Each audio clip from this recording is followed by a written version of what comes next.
Beauty, kain na tayo na kung. B, ito ang aming kwarto guys. Yan.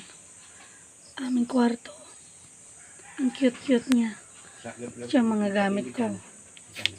Yan, ang gulo, diba? Hayaan mo na yan. Mamaya maliligpit na naman yan pag aalis na kami. Yan ang aking mga unan. Aming higaan, tinupi ko muna ng ganyan. Yan, balat ng foam. Kinis na rin yan pag natutulog. Beauty, halika na, kain na tayo, B. Ang aking matyagang adopted, doggy. Napakasipag sumama sa bundok. Ang galing-galing sumakay sa motor, napakabait. Ayan na, bibi. Galing talaga ng aking beauty, oh. Ay, Susan, galing-galing. Diyan lang ikaw, ha? Kasi ang dami mo manliligaw na kapaligid sa labas. Kakain na tayo? Kain na? Masaya ka, no? Nakarating na naman tayo dito. Galing-galing, ha? Kain na. Ha, kakain na. Opo, kain na. Ay, sus. Wow, kain na tayo, bibi. Kain ng aming beauty. Sarap ng pwesto nyo. Sahig na kawayan.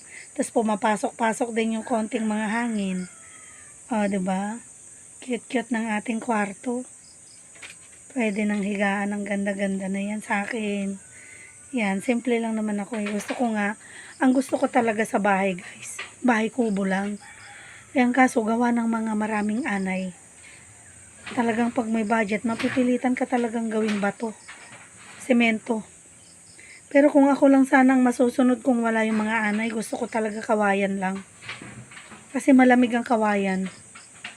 Parang nagsawa na rin ako sa semento at bato na bahay. Kaya balik sana sa kawayan lang, bahay kubo talaga. Kaso gawa ng mga anay, yun nga. Madaling masira. Ayan, ang beauty ko. Nakikinig sa salita ng nanay. Kain na tayo, bibi ko. Kain na. Okay po, bye-bye. Thanks for watching.